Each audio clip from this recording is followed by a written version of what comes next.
Well, good morning. I want to welcome you all to our session this month. And our topic today is learning to master self talk. So I think this one struck some interest, and we'll hopefully see a few more arrive here live. Looks like a couple more people are coming in. So, the power of talking to yourself versus listening to yourself. Isn't that interesting? We all have a chatter that goes through our head.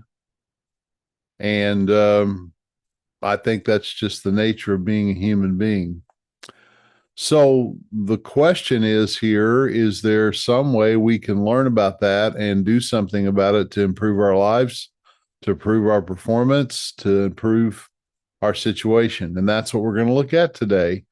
So I do want to thank the Portsmouth, Ohio Chamber.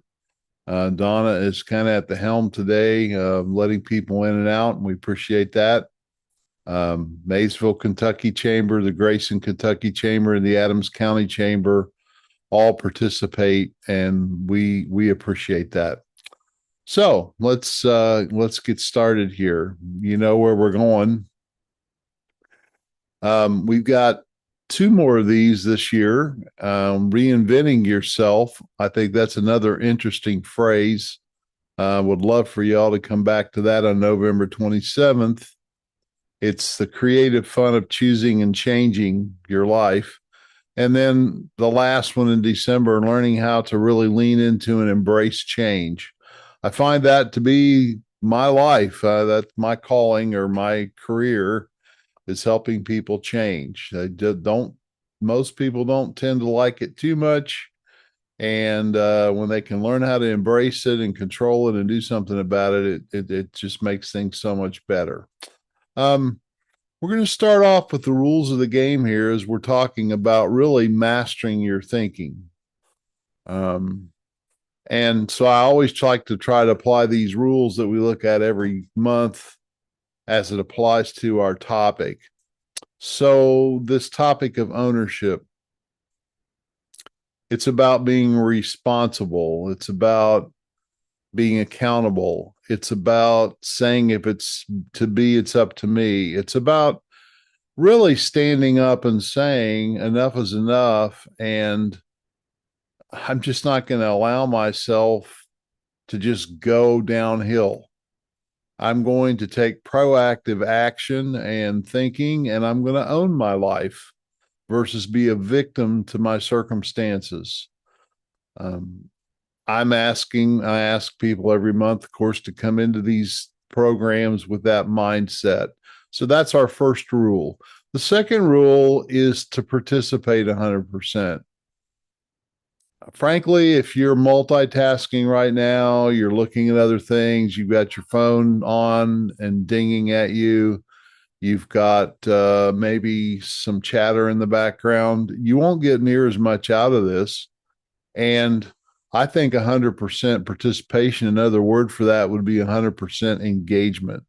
So I encourage you just to really connect this morning and really take this to heart.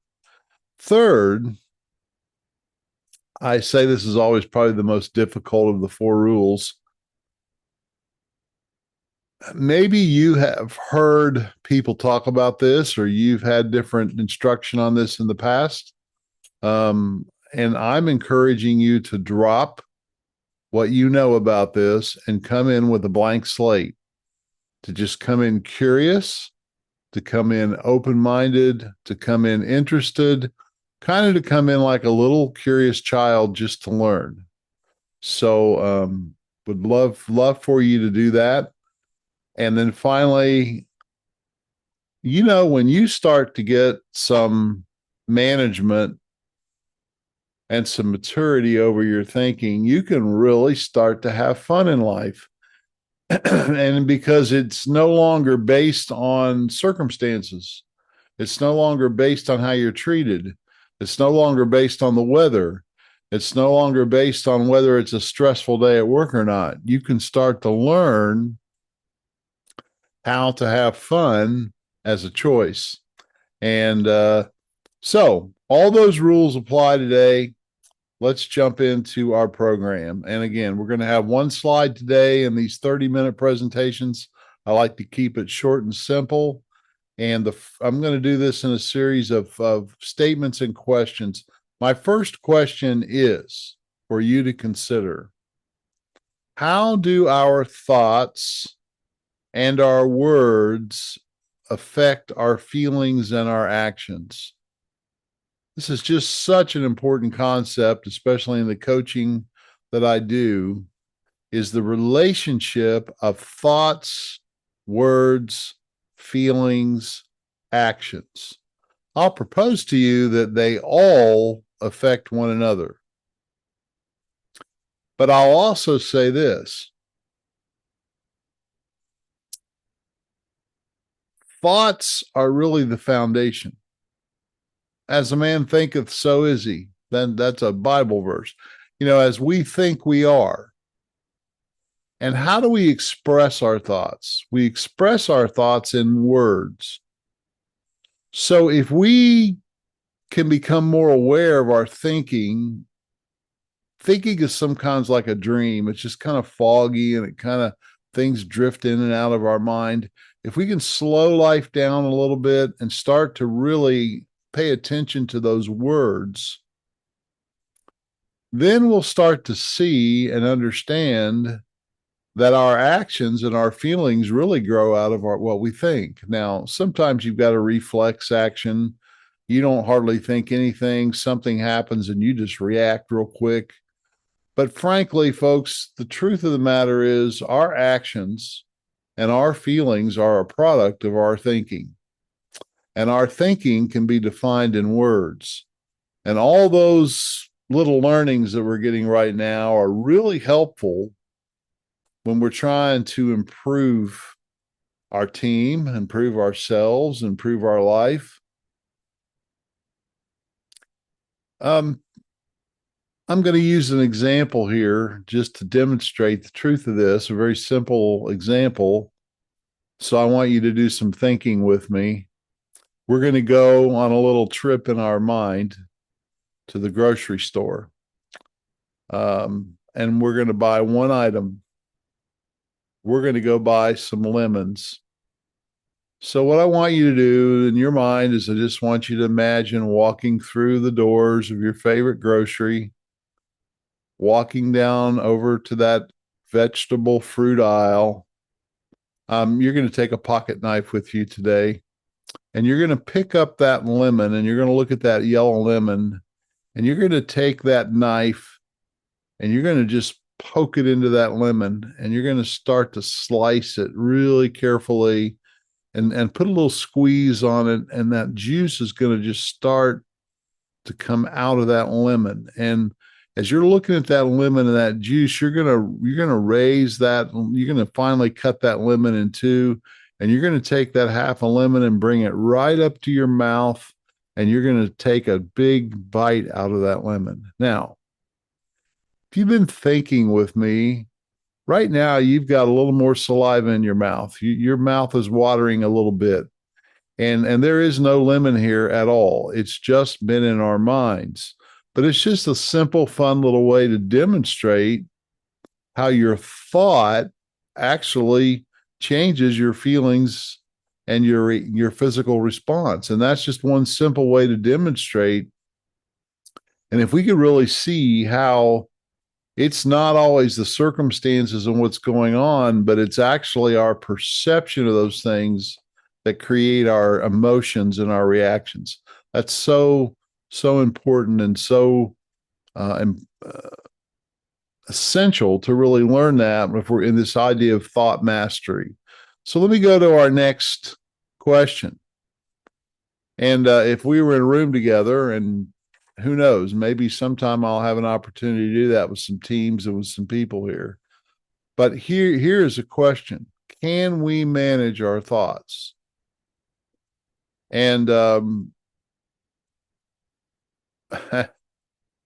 going to tell another story, and I'll get around to answering the question and my answer to that question. Can we really manage our thoughts? My family took an extended beach vacation this year, and we've never done that before. In fact, we had to, among all of us, we had to get two locations because we had that many people. We had about 18 or so people, and we've never done the extended family. Now, if y'all have done the extended family vacation, you know what the challenges that go with that. There are a lot of personalities. We're not all living life together, and there's all kinds of expectations and hopes and dreams. And then, if that's your vacation for the year, you have some things you want to do, and you want to relax and you want to chill. And now we've got all these other people to consider. So you see the pot of soup here that's being created. And if you've been in those situations, you know how it is. Maybe your family's chummy, you get together all the time and you've managed through that. Maybe your family rarely gets together and you have some crazies in your family. I don't know. We have all the above. Here's what I want you to hear. Can we manage our thoughts? I knew or had a pretty good sense that if I was going to have a great vacation, and even those, my wife and my family, if they're going to have a great vacation, here's what needed to occur. We needed to do some thought mastery. And here's the thought that I proposed to all of them. Even the grandkids got on board with this. No expectations. I want you to challenge your brain, challenge your thought process to include a thought that you are not going to expect anything from this vacation. Now, isn't that an interesting thought to go into a situation like this with zero expectations? I do not expect anything from this vacation. It is amazing how much better the vacation was for me and for those that took my crazy advice when they got rid of their expectations. Because when you do that, no matter what occurs or what happens, it doesn't matter. And that is simply choosing to think differently than what you might normally or habitually typically think. So, going back to our question, can we manage our thoughts? What are the implications if you say yes? Well, the implications is perhaps you have some responsibility to do that. You also have an opportunity to do that. That also builds some hope for something being different than what it might normally go. And so that's good news, even though it's a challenge. What if you answer that question? No, I don't believe thoughts are random. They just come and go. You can't really do much about them. They just show up and, you're just you become a victim. Well, the implications of saying, no, I can't control my thoughts means I'm pretty much paralyzed. Whatever kind of drifts into my head is going to control me. And probably what most of us are is we're somewhere in the middle.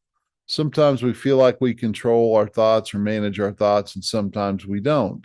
And I think that's probably reality, but I would say this: can we get better at managing our thoughts? Would maybe be the best question to ask here. And I'm going to say absolutely yes. I've spent 25 years of my life helping people master their thought process and learn how to manage it better. And this brings up another question. These little moments that I have with you every month are just to get you thinking. What do you actually control? Not really very much. It's kind of humbling, isn't it? But what we can learn to control is our thoughts. We can't control other people. We can't control our circumstances. We can't control the election. I know that's kind of on our mind right now. We really can't control the outcome of that, absolutely. We can't control a lot of things in our lives. But we can learn to manage and control our thoughts.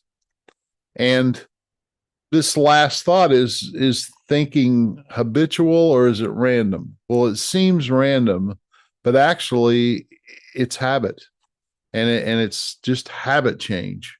That's how we learn. So let's move it down the road and go to something even more practical here. Third statement. I want to take a little bit of time and talk about how to do it. how to change our unhelpful head chatter. I call it head trash. How do we take out the head trash? Well, I think it's replacement. We can't just try to get rid of thought, we have to replace thought. And how do we change our unhelpful head chatter to productive self talk? Um, this is just simply an expression of proactivity. This is simply an expression of being an owner versus a victim. I am no longer going to be a victim to the things that enter into my mind. I'm going to quit listening to the chatter that comes into my head so much, and I'm going to start speaking and talking and putting the thoughts in my mind that I want to be there. I'm actually brainwashing myself. You could say I'm washing my brain. I'm cleansing it of thoughts that I don't want to have, that are not helpful, not productive, not taking me on the path I want to go, and I'm replacing them with other thoughts. So how do you do that? Practically speaking, first, pay attention to your thoughts. I think some people just let stuff run through their mind. They don't even pay any attention to it. I think it's good to observe and listen to yourself a little bit, and then to write that down and to try to get objective with it. Don't make it so subjective. These are all subjective thoughts, but put those thoughts out on paper and make them objective. And then, second, once you've gotten those thoughts kind of out of your head into something where you can look at them, take a look at them and evaluate them. And here's some questions to help you evaluate your thoughts. Is what you're thinking absolutely true? You know, we got a lot of crazy stuff that we just kind of buy into that isn't true, or it isn't completely true, especially thoughts about other people and how they're treating us and what they're doing and what they're saying. We, in the absence of a real communication, we just make things up from our thoughts, not usually good things. How does that chatter that you just wrote down on that paper, how's that affecting you? That's a good question. How am I responding to those thoughts? And how would I be different if I got rid of those thoughts or I replaced them? And then the third step here is to rewrite the story and to rewrite your thoughts into what you want to think about that situation. This is not lying to yourself. This is changing perspective. This is choosing to take a different attitude and a different mindset towards the same set of circumstances. I'm about brutal optimism. That means we accept what's really going on, but then we adjust our story and our thinking and our words to be the best responder that we can be. What I've discovered in 25 years of coaching and counseling is that personal philosophy, principles, worldview, and values have a massive influence on how we do this process. If you want to master your thoughts, it's essential to do some soul searching, I believe, and find a basis for the thoughts that you want to replace your thoughts with. Where are you going to find those words? Where are you going to find those thoughts that you want to think? Because we talked about it earlier, thoughts direct your feelings and your actions.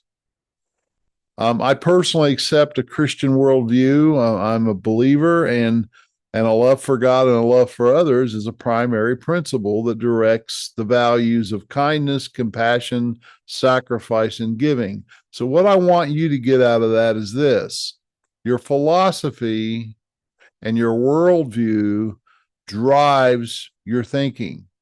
And if you meditate on your worldview and your philosophy and what you believe and what you hold dear, that is a habit change. And if you will objectively evaluate the thoughts and the words that enter your mind and compare them to your values and compare them to these principles, now you have a filter and you have a way to adjust your thinking. You are aligning your thinking with your true values and principles. You are aligning your thinking not in line with how you're feeling, but you're aligning your thinking with something that is more solid, that is chosen. This is true ownership versus victim. And I hope that makes sense to you. So, again, what are the 3 steps? First, pay attention to your thoughts, write them down if necessary to get clear. Second, objectively evaluate those thoughts and compare them with your chosen values. And then third, rewrite those thoughts. And I'm saying physically rewrite them if that helps. To be in this situation that I'm thinking about, rewrite that thinking in line with who I want to be, with who I choose to be, with who defines me, with whom I want to align my conscience and my values with my words and my actions. The words and the thinking is the connector to the actions and the feelings. I want you to see that. And this is just powerful stuff. And finally, the last thing I want to talk about before we hang up today is this. How does coaching help others change their thoughts and consequently their performance? Many of you on this call and many that will be watching this, part of their challenge is, Dave, I have to work with other people, and they have stinking thinking, as Zig Ziglar used to say. They have thoughts that are all over the place. They have values and ideas that really lead them down a bad road. How do I help them? How can I help somebody? Well, people have to want to be helped. That's part of it. But let's say you are working with somebody that really has challenges with these things. How do you help them? Well, coaching is my career. It's my calling. It's what I do. It's a style. Just think of coaching as a style. It's a style of mentoring and communication that has as its center great questions. What does a good question do? A good question engages people. It calls them to some thought and reflection. They start to listen and evaluate their thoughts. And then a good coach learns how to ask other questions that helps people look at it from a different perspective. It's really active listening. If you want to call it something else, it's called leadership. It's called good management technique.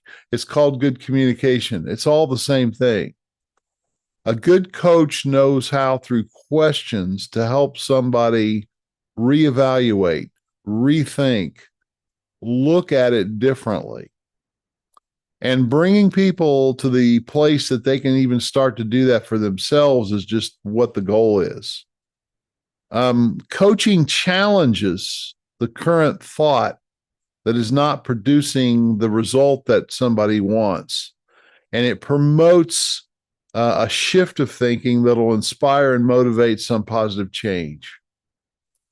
That really is what I do as a coach. The time that we spend together in our coaching sessions, whether it's with a group of people or with individuals, all I'm doing is asking questions and listening and helping people to take another look at things and to decide if that's how they want to look at it, if that's how they want to process it, if that's how they want to react, if that's how they want to respond, if that's how they want to live, if that's what they want to do. It's just a question. We question and challenge the status quo. And sometimes folks say, I'm fine. I want to stay right where I am and I'm okay. Well, in true pure coaching, there's no judgment in that. In biblical counseling, we would challenge the believer or the Christian that's going to go against biblical principles, and we would confront them that and have a conversation around that. So whatever system you're a part of may say that you're going to challenge thoughts a certain way, but pure coaching is just allowing that person to challenge themselves and to think about their values and to think about their priorities and what they really want and what they want their life to really be, and then choosing the thoughts and the actions that'll produce the feelings and the motivation to change those things. So if that's been helpful this morning, I hope so. Let me talk about what I'm offering here. First of all, if you just want that slide with those questions, I'm also going to include, because the questions were kind of meager today, I'm going to include my notes. I've got them right here. I'll include that, which has a little more flesh on it, and it really answers the questions that are on the slide.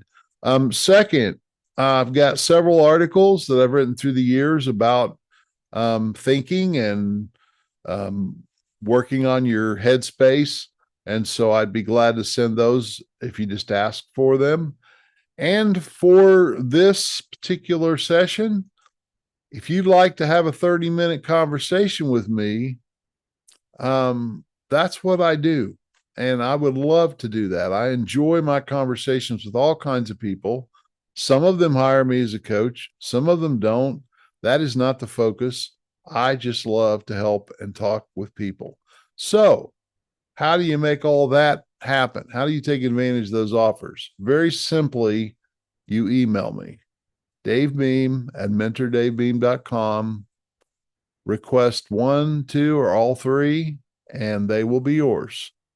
And so that kind of brings us to the end of today. And I just so much appreciate your participation today. I love feedback and love to know how this is helpful. And if you'd like to set up a time to chat, that would be wonderful. So hopefully we'll see you in November. And thank you for your attention this morning.